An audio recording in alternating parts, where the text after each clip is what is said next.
I am fired up and privileged to spend some time with you here today.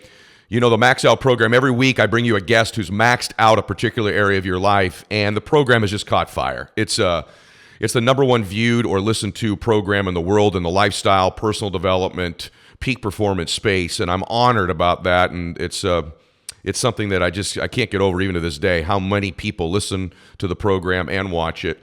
But we have been asked an awful lot lately if I'd begin to create even more original content where I talk directly with you about some of the things you'd like to improve in your life. And so that's what we're going to do today.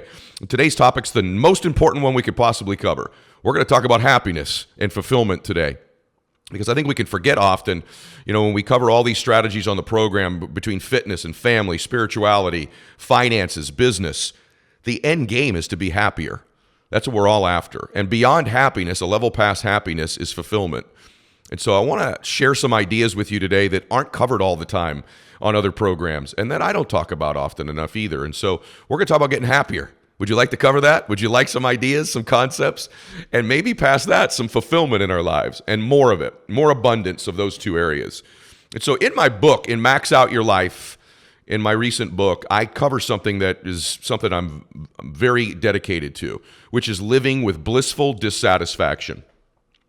And that's a concept that sounds foreign to many people, blissful dissatisfaction. And so I want to talk about what that means because I think that that's the pathway to happiness and fulfillment. See, many people delay their happiness until a particular destination, a particular time. They cheat themselves from happiness now. And there's two types of people that do it. Maybe you can relate to this. And they also confuse happiness and satisfaction. Those are different emotions. And remember this, the quality of our life is made up by the quality of our emotions. And our emotions come from meaning. So it's not the events of our life that define us. It's the meaning we attach to those events because meanings give us emotions. And emotions literally create a different blood chemistry in our body. They literally alter us. So the quality of our life is the quality of our emotions. And those emotions come from meanings. And those meanings are what we attach to events. So the key to a happier life, the pathway, is not the different events of our lives that happen to us. It's the meaning we attach to those events. And so, do the meaning we give to events serve us or not serve us? You need to begin to ask yourself that in your life. And so I'm after, and I want you to be after, blissful dissatisfaction, because that's the formula for happiness and fulfillment. That's where the science and art form of achievement comes together so that you can be happy as you achieve. And so what happens is people confuse happiness and satisfaction. You can be dissatisfied and still happy. In other words, seeking more abundance, seeking more of something, but simultaneously enjoying the journey, enjoying the process. So there's two types of flawed thinking that I see in that realm. First is the achievers. All you achievers listening to it, you think, boy, if I enjoy this right now, I'm going to lose my mojo. I'm going to lose my drive. I'm going to lose my ambition. Part of your recipe, your formula all your life has kind of been, I always leave a little happiness in reserve so that I stay driven, because total happiness means I'm laying on a beach all day long, right, with no drive and no ambition, because we've all seen people like that. That's not total happiness. I can promise you that people in their life that are laying around, golfing 7 days a week, laying on a beach every single day, are not as fulfilled as they could be if they were chasing something that they believed in, if they were contributing, if they were making a difference in the world at their maxed out level. And so don't confuse those people for the most happy and fulfilled. They're not. But what happens is achievers think, man, if I enjoy this too much, I'll lose my drive. Completely not true at all. The best analogy that I give in the book about that is if you've ever bitten into a delicious piece of food, if you're a meat eater, a steak, if you're a vegan, the best, lettuce wrap you've ever had in your life, right? And you bite into that and it's just so delicious. It's blissful, right? Does that bliss cause you to be less desirous of the next bite? Think about that steak, you meat eaters, right? No, it makes you want to have another one, right? So there's actually a correlation that's between blissfulness and drive. In other words, the more blissful you are, the more driven you are. Your brain gets this hit of dopamine and you want more and more of it. What happens though over time, if you're an achiever, is if you cheat yourself out of enjoyment and celebration during the journey, during your victories, slowly but surely you get what we call burnout. And what burnout is that you never get a dopamine hit in your brain. You never enjoy it. And eventually you just go, I don't want to try that hard next time. I don't want to achieve again. It's not worth it. I don't get from it what I thought I would. That's the definition of burnout. is that we stop enjoying something to the point where we don't want to do the work anymore. So it's a very dangerous recipe for those of you that are achieving to cheat yourself out of enjoying and celebrating. And in fact, you'll eventually burn out on it. So do not do that. You've made a mistake in doing so. In fact, there's a correlation between enjoying it and wanting more of it. I can promise you that the more dopamine you get, the more you enjoy it, the more your brain will chase the next victory, the next level, et cetera, et cetera. So that is a misnomer that somehow enjoyment steals drive. It does not. In fact, it feeds it, just like biting into that lettuce wrap or biting into that steak. It will give you more and more of it, and you'll seek more of it. The second type of person says, well, I'm delaying my happiness until I get something. I'll be happy when. Many of you can relate to this. I'll be happy when I find the perfect relationship. I'll be happy when I get my dream house, when I get my promotion, when I get a certain amount of money. And they delay the happiness level until a destination in the future.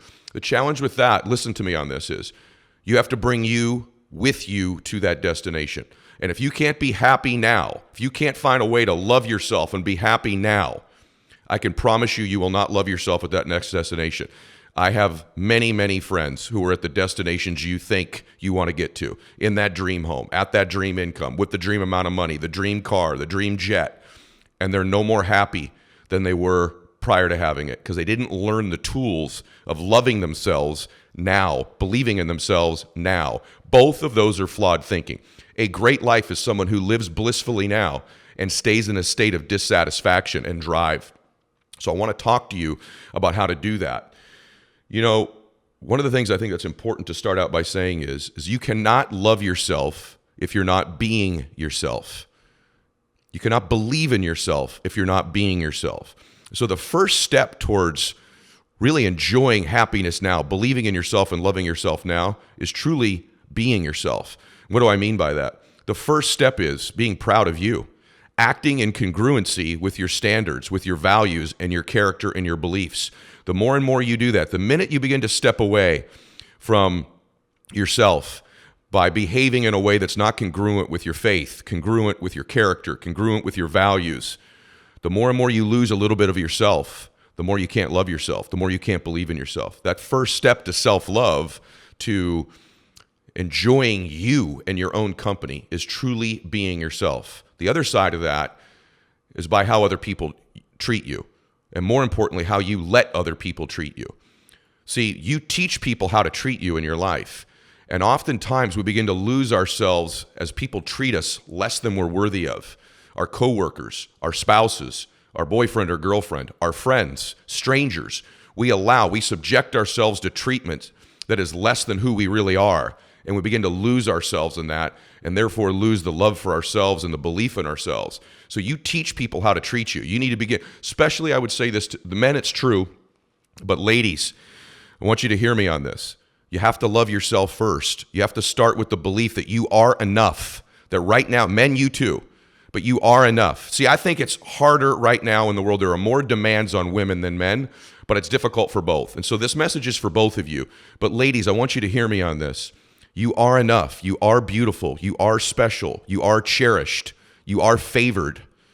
Now, whether or not everybody in the world treats you like that right now or not, you must believe that to begin to demand that treatment from others. It's the first step to being happy. You cannot love yourself if you're not being yourself. You cannot believe in yourself if you're not being yourself. You cannot stand up for yourself. You cannot achieve. You cannot max out. You cannot kick some tail in your life if you are not being yourself. That means if you're in a career you don't love, you need to begin to seek a career that is more in congruence with who you are. If you're doing something every single day, whether that's a behavior you shouldn't be in, maybe it's you're drinking too much, or an addiction, or you're lying, or you're gossiping, or you're just in a career that is not who you are, you need to begin to take those steps to do the things that reflect who you are. But ladies in particular, all the demands, all the pressures, I see so many beautiful women in my life that I think feel invisible. They walk in a room and no one acknowledges them. They don't look exactly like what a magazine tells them they should look like. Maybe their man has forgotten to tell them how beautiful and loved and cherished they are. And they have begun to teach that man that it's okay to treat them that way, to talk to them a certain way, to be dismissive of them a certain way, to not provide and protect if that's one of the roles a man may have in your life. Men, make sure you go out of your way to treat your lady in a way that's congruent with who you are, with your values, your strength, your respect, your confidence is exuded in the way you treat the women around you.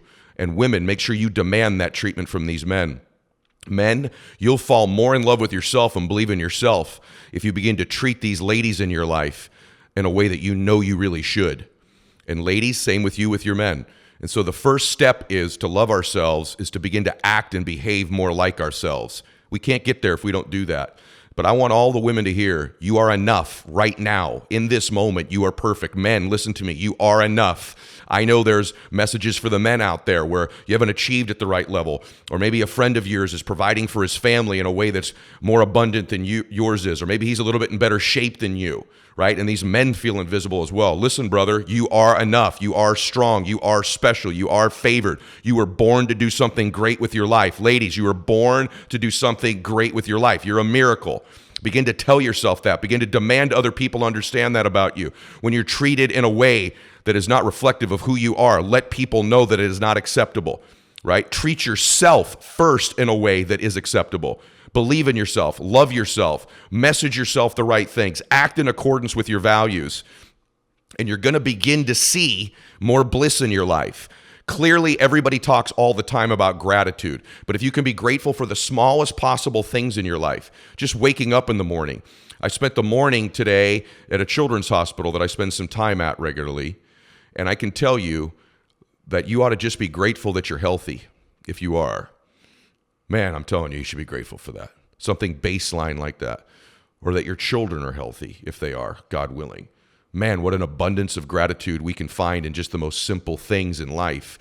And these begin to create bliss and happiness in our life.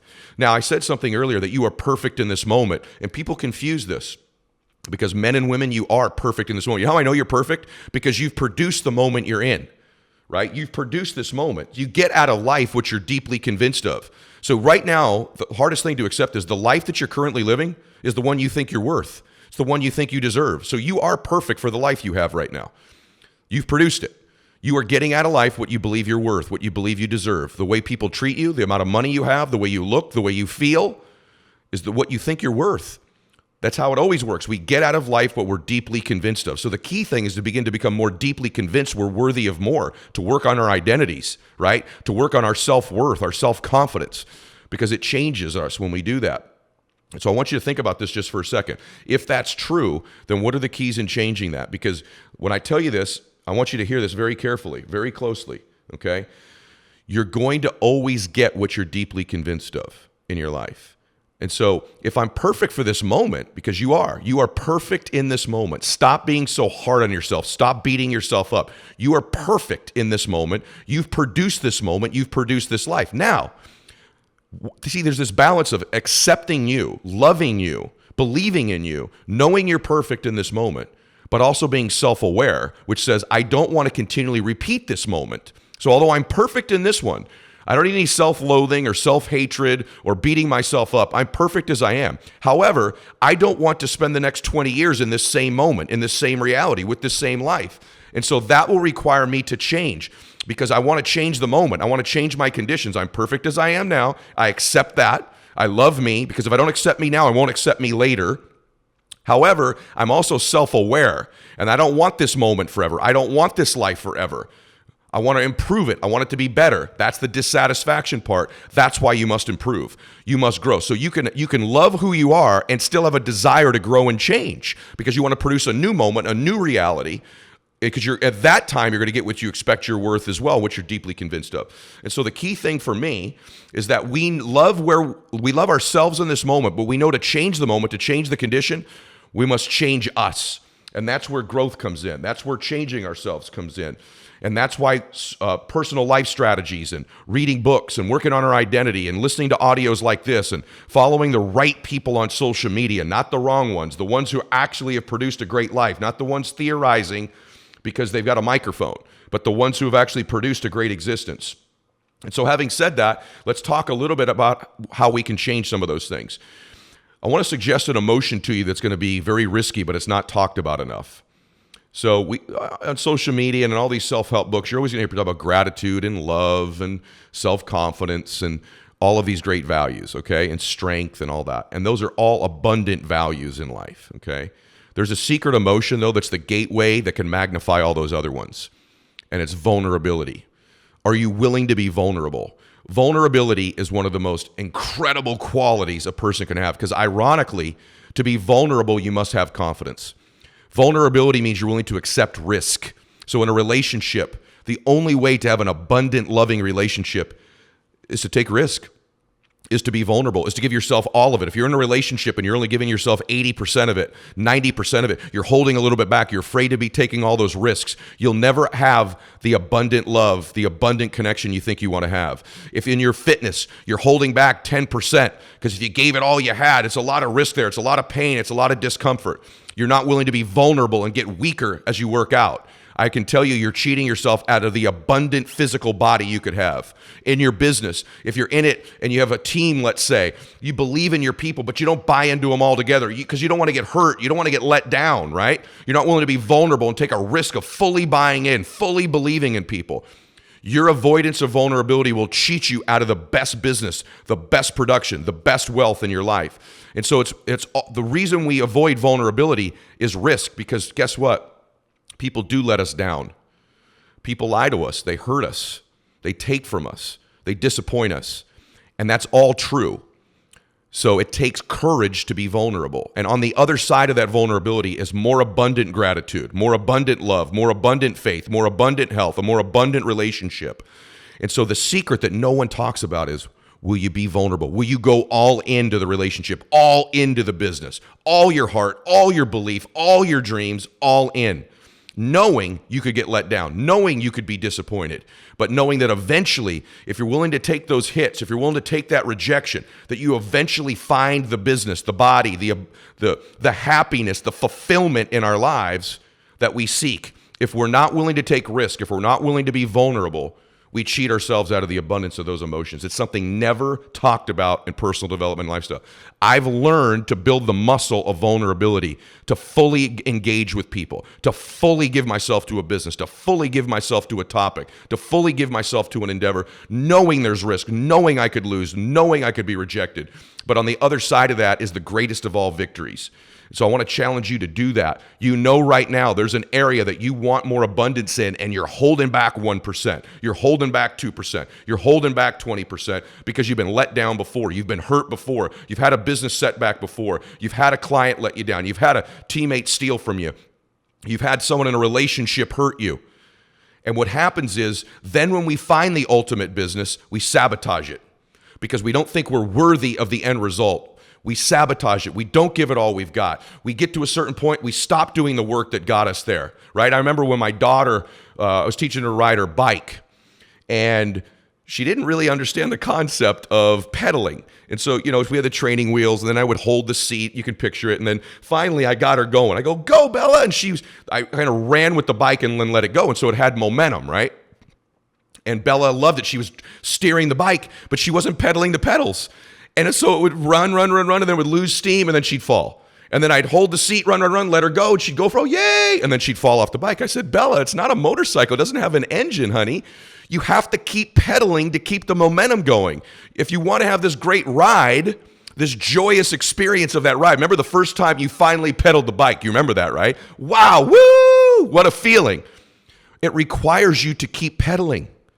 If you stop pedaling, the bike loses momentum, it slows us down, then it wobbles, then it shakes, and then it crashes, doesn't it? People stop pedaling in their relationships. People stop pedaling in their personal development. People stop pedaling in their business. They get their business to a certain point, they crushed it, they pedaled, made phone calls, got clients, busted it. It gets going, and they dilute themselves into thinking, "I can stop pedaling now." No, you always have to pedal. You'll pedal forever. Now, when you get tons of momentum, the pedaling can be slightly different, right? It takes less of a threshold to maintain the pedaling, right? But if you want to go faster, you have to pedal more. In a relationship, it's so great in the beginning, and then someone stops pedaling. And then it gets a little wobbly. Then it loses steam. Then it crashes. In our fitness, It's true. In our fitness, we get fit, we're working out, we got to go, we got a great body. We stop eating like we were. We stop crushing the workouts. We stop pedaling. We think we got it. And then it wobbles a little, then it loses steam, and then it crashes. So the key is to keep pedaling. Personal development and your identity. If you don't keep pedaling, listen to me. If you don't keep growing, keep working on your identity, right? At some point, you will sabotage the great relationship, the great business, because your results will exceed what you think you're worth. And you get out of life what you're deeply convinced of that you're worth. And so if you want the life to keep increasing, if you want to go to the next moment, you're perfect in this moment, but you got to pedal harder for the next moment. You have to pedal more for the next moment, because what happens is if our results exceed our identity, as I've talked about a million times, we will cool life back down and sabotage to get it back to where we think we're worth. That's true in your body. If you don't keep pedaling on your identity, in your fitness, in your health, in your wellness, and your body starts to get more fit than you believe you're worth, you will gain the weight back. You will lose the muscle mass to get it back about what you think you're worth. In a relationship, it's so good. It's off the ground. It's loving. It's incredible. And then you look back and it's a mess. It's disintegrating. Somebody stopped pedaling and they're getting back out of that relationship what they truly think they're worth. They think it's the other person, but no, you've taught them to treat you this way because you stopped pedaling on your own identity. You stopped pedaling on your own worth. You stopped, right? In your money, same thing. I see people make money, save, and then they blow it all on one stupid purchase, right? Why do people do that? Because they got more money than they think they're worth. They stop pedaling on their identity and they sabotage it. In their business, they get their business going. It's doing so well. They pedaled so hard to get there on their identity. Now they got the one they think they're worth. They stop working on themselves. Sometimes they stop working on their business like they should. And guess what? They cool it right back down and it crashes. So the key thing in life, just like riding that bike, is to keep pedaling. I'm telling you, these are the key things in building blissful dissatisfaction. I'm telling you, the last thing is this. Happiness and fulfillment are separate things. One of the misnomers out there you'll hear from people is that if you have a bunch of material things, you'll be completely fulfilled. That's a lie. Material things do not fulfill you. Only serving people, only making a difference, only fulfilling your destiny, only using your God-given gifts will fulfill you. So that is a lie that many people in this space tell. There's also another lie, though, that people say, well, material things can't make you happy. You ever hear something? Material things can't make you happy. That's a lie. We all know it's a lie. It's a complete lie. Ladies, anytime you ever bought a beautiful dress, you were happy, weren't you, for those moments? Guys, you got that dream car, you were happy. Ladies, that piece of jewelry or a great meal or something you were able to do for a friend made you happy. So it's not true that material things can't make us happy. They just can't make us fulfilled. I want you to have material things. Of course I do. I think it's part of the formula of having your kids in a good school or feeling like you look great or having the best of something. It can make you happy short term. It'll never last, but it certainly can make you happy. I don't like people that say, don't get those things. They don't make you happy. But overall, people matter and things don't in life. I want you to have happiness, and short-term happiness can be a great meal. It can be a ride on a jet. It can be a nice car. It can be a beautiful home, but it won't fulfill you. What will fulfill you, will be you serving other people, will be you contributing, and also using your God-given gifts towards a cause or a mission. And so that's the last part of today that I think helps formula, one of the formulas. There's tons of things, but I just want to give you a 30-minute message. One of the things that makes people feel fulfilled, that makes me feel fulfilled, is that when I'm using some of the gifts I know I have for the good of other people. And so one of the things I'd ask you to do, because it'll give you more happiness, is to take an inventory of today of some of the things that are your gifts to you. I'll name some of them for you. Is it your nurturing skills, your math skills, your humor, your ability to communicate, your intensity, right? Your passion, your critical thinking, your engineering ability, your artistic ability, right? Your ability to write, your ability to do code. I don't know what those gifts are. Your strength, your toughness, your resiliency, your faith, your compassion. These are gifts. We all have different ones that we were given. And if you could identify what 3 or 4 or 5 of those are, because if I ask most people right now, they don't treat themselves very well. What's wrong with you? What are you not doing well? They could give me a list of 100. But if I said to them, name me 3 or 4 gifts of yours, they really struggle. They're almost embarrassed to tell you. And so I want you to think right now, what are you gifted at? Maybe it's your physical beauty. Maybe it's your ability to see beauty in others. Maybe it's your ability to listen. Just listen. Just be present with people. Just care. Maybe it's not. Maybe you're an incredible thinker. Maybe you're brilliant. Maybe it's your ability to put things together, like a puzzle or an engine, or, you know what I mean? And in our lives, we're most happy when we identify what some of our gifts are, and then we use them towards fulfillment. Happiness is identifying them. Fulfillment is the usage of them towards our destiny or helping other people. And so the first step to happiness today is identify your giftedness. And if you want a fulfilled life, you'll use those gifts till your last day, chasing your destiny, fulfilling your dreams, and serving other people. That's the formula. It's the formula with your children.